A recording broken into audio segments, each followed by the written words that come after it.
ready to roll onto our good, bad, and brainless. All righty. So what do you have for your good this week, Cousin Jay?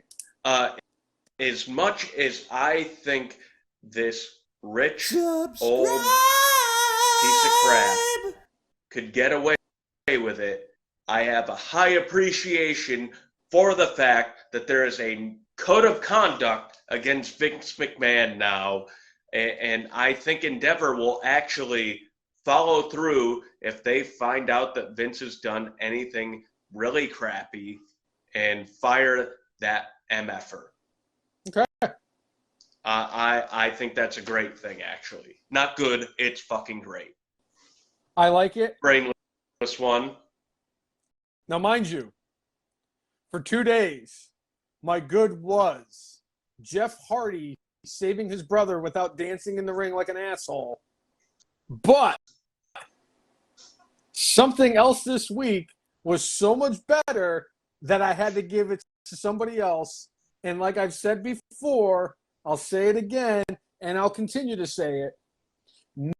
Nobody is excluded from the good, bad, and brainless. So, Cousin Jay, for the second time, I believe this year, you have gotten my good for this week.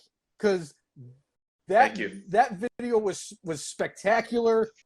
Between that and the hurricane of monsoon of gorillas, and oh man, it's just, you've been knocking all of them out of the park. Even the little clips that you have just to break down everything. But this one just,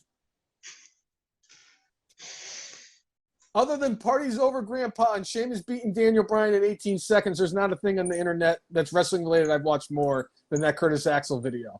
So I have to give it to you, especially because on top of the great that video was, the GOAT himself responded. He did. So that was pretty great. So pretty. And honestly, I know it's kind of weak and everything compared to other years, but that is the front runner for my mark-out moment of the year. Curtis Axel responding to us. Effing marked Hall of Famer. Yes. What do you got for your bad? I'm going with the whole Eric Young thing. How do you have a guy signed for all this time and you can't figure out a way to get him on TV?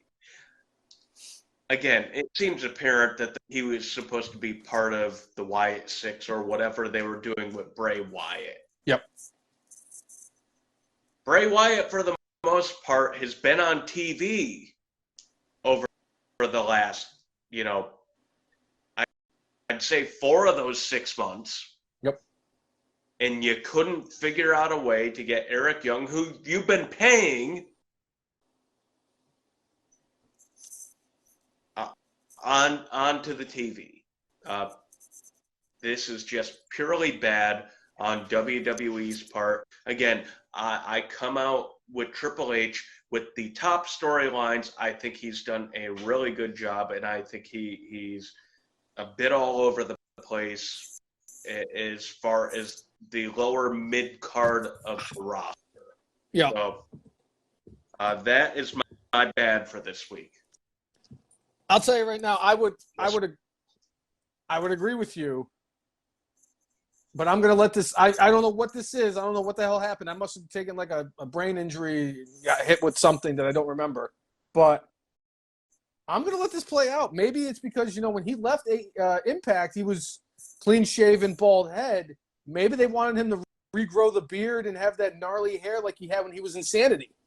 To kind of get that character, because, you could probably pull it off with the shaved head and the clean-shaven face, but I think that if you want somebody to stick out, you want what he looked like when he was Insanity. He looked awesome in Insanity. I don't care what anybody says. Right. But it's a hell of a pick because he's too damn talented to not have on television. Yeah.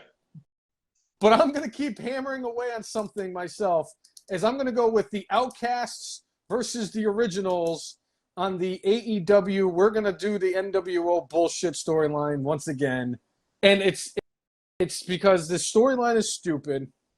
You're trying to replicate what you did with Hulk Hogan, Scott Hall, and Kevin Nash with Paige, Ruby Riott, and Tony Storm. and it has kind of fallen flat. But not only that, this week on the show, when Britt Baker made her way to the ring, I'm guessing she either has a bad knee or the pants that she was wearing was restricting her from doing what she was doing, but her kicks looked like shit. So on top of the storyline being dumb, Britt Baker, your best heel, is doing the babyface shit again, and then she has the shitty kicks, and you have a 3-on-2 disadvantage, and the 2 overcome the 3. That storyline every single week, it bothers me and it gives me a headache, and I hate the fact that I have to keep mentioning it every week. But again, here we are. Okay. What do you got for your Brainless? I have to go with something that we discussed at the very beginning, and I have to go with Jeff Harvey showing back up on my television. Everybody deserves to earn a living if they're outside of prison walls. I think Jeff got off very light for the things he's done over many years. Yep. And, Tony Khan, very forgiving, giving him one last chance. But the fact that Jeff isn't even medically cleared to have a wrestling match tells me, why couldn't you wait another few weeks till he was actually medically cleared to have a match and to do other stuff? I don't think Jeff should be back in the ring in general, but the fact that they brought him back early, why and what for? And that is my Brainless for this week. That's a good Brainless. And my favorite part, I forgot to mention it earlier, Bubba Ray Dudley commented on the situation, and he said, and I quote, "Jeff can't fuck this up. Because this is pretty much your last chance." But for me, I'm going with the way that they handled the women's tag team championships this past week on Monday.